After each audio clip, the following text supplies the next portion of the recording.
Hey guys, it's Kat, and today I want to kind of tell you something that was kind of scary for me that happened post VSG, and I have been led to believe that it was kind of because of VSG, so stay tuned.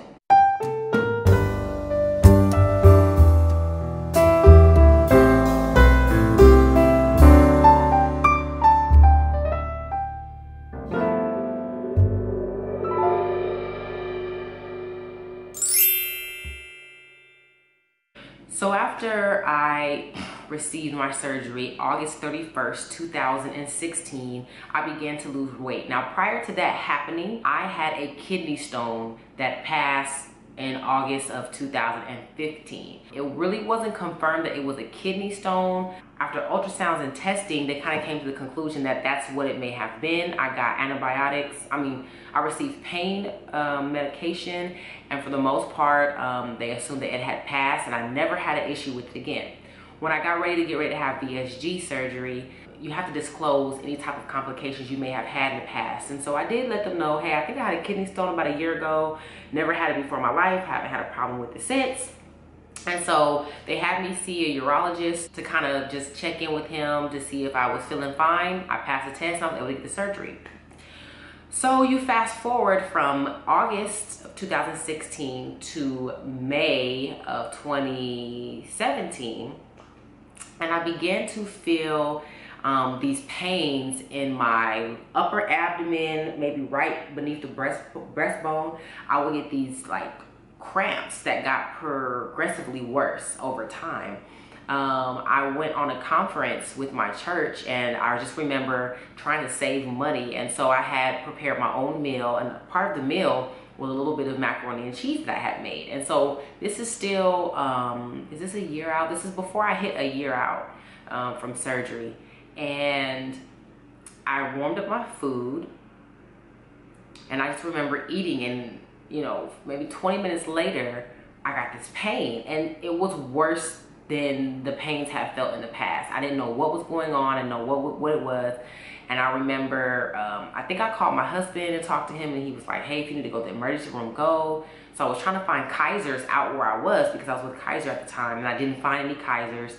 They were all closed at the time. They were just regular doctor facilities. And so it was late at night. It was like maybe 12:30 at night or something like that. And I remember I called my best friend who was at the same conference in the same hotel room with me. She was with her husband, and I didn't want to bother her, but I felt like somebody was stabbing me. I was literally on all fours crying like, oh my gosh. I honestly, I thought maybe I was gonna die. And I'm not being dramatic. It was that painful. I called her, she didn't answer. And so I grabbed my keys, I grabbed my information, insurance card, and wallet, and I proceeded to like slide down the hallway in the hotel room trying to make it to the elevator. And I'm crying, I can't breathe. I just feel like my insides are just, I don't know, but I just really was in a lot of pain. I remember being on the elevator and a guy turned around, he was like, do you need me to call 911? Are you okay? And I was like, I'm fine, I'm on my way to the emergency room right now. He's like, you sure you don't need an ambulance? And this is just a side note. I don't know how it is in your home, but I do know as an African American, our parents, well, let me just speak for myself. I'm laughing because my friends and cousins have the same story. You don't call the ambulance for anything. You just don't. Because I was taught that the ambulance costs anywhere from $400 to $500 for the trip there. So if you can make it there, you save that money. You don't need no ambulance. So, and to be quite honest, if I'm 100% honest, I should have called an ambulance. There was no way I was gonna be able to make it to the hospital. And God is good, because as I am in the lobby trying to make it to the car, my best friend runs out with her hair tied up and her pajamas on. She's like, oh my gosh, are you gonna try to drive yourself? And I remember just crying on the phone telling her, listen, if you get this message, I'm on my way to the emergency room. I can't wait, man. I'm dying. And that was it. So she ends up meeting me downstairs in the parking lot, and we drive to the hospital. And that's a whole other story, because the hospital we were trying to make it to, we're using, the maps on her iPhone, the map app, and it's taking us to a residential area. She was pissed. Like, I'm suing Apple because I could have got to the hospital a lot quicker had her app took us to the correct location. So anyway, we get there.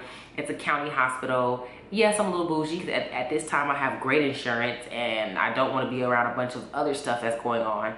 I'm crying, you know, they're taking all my vitals. I'm like, please give me something for this pain, please. They're like, we can't give you nothing left. The blood work comes back. I'm like, oh my gosh.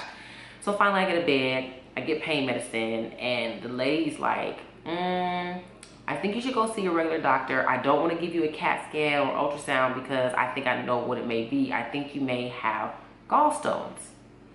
And so I'm like, what? Like kidney stones? She's like, yes, but in your gallbladder.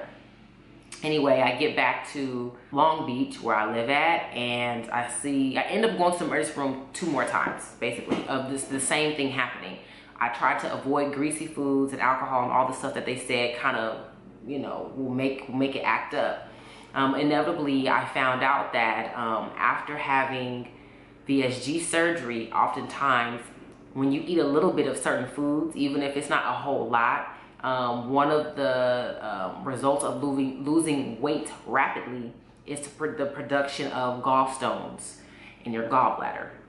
And it can come about by different ways. But the thing is, for me, not only did I lose weight rapidly, it's hereditary. My mother had her gallbladder removed in her mid-50s. And so I just totally forgot about all that. I didn't even think it mattered that she did. So anyway, I ended up going to see my doctor. I get an ultrasound, and sure enough, I have gallstones. So this is in June by this time. They scheduled the appointment for surgery like a week and a half out from the time I saw my doctor. So I had my gallbladder removed less than a year out from having VSG surgery, and the surgery basically was a trigger for me having those episodes of dealing with the pain of gallstones. So I wanted to share this story with you guys because I did have a complication with surgery. You know, some people think, oh, I just had this great outcome, and I did. I believe I had a great outcome from the surgery, but I also have to tell about the bad. And the bad was my genetics mixed in with, you know, the surgery. You know, I had to have my gallbladder removed. So now on my tummy, aside from my VSG, you know, incisions, I have gallbladder incisions. So I have like 10 different cuts on my stomach. I'm just like, gosh, you know, which is cool because it could have been like invasive surgery where they just split me down the middle. So not complaining about that. Thank God for technology. Yeah, so now not having a gallbladder for me, I'm fine. I still have to be careful about the sugar and things that I eat. My body doesn't produce bile like it used to. So my excrements are kind of colorful, if you will, like yellows and crazy colors, but I'm still healthy. Life hasn't changed that much. I do pay more attention to my body and what I can and can't do. In fact, let me show you a picture of my gallbladder. I did request a picture, and they split it open. So in this picture, you can see the gallbladder, and the little yellow things are the stones. And there are multiple stones on this picture, as you can see, which is kind of creepy. But it also explains why I was in so much pain. So yeah, that's my crazy, scary complication from VSG. Although the surgery itself, like, my stomach didn't get messed up, I did have to have another surgery less than a year out, which was kind of scary, but very necessary. Yeah, so I will be picking a winner for the armbands in the next video. Remember to like, subscribe, and share. If you have any questions, let me know. Did you have any complications with the surgery? If I had known I was gonna have to have my gallbladder removed, I would have still had the surgery.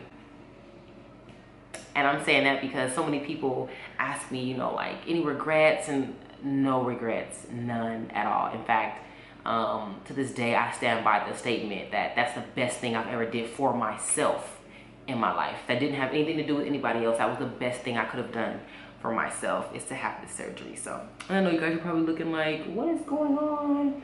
You know, sometimes I just like to do little cute hairstyles. So yeah, I'll be back next week with my question and answer for 2018. If you have any questions for me, drop them below, get them on here so that I can answer your questions. Remember to visit katbranchford.com if you need coaching.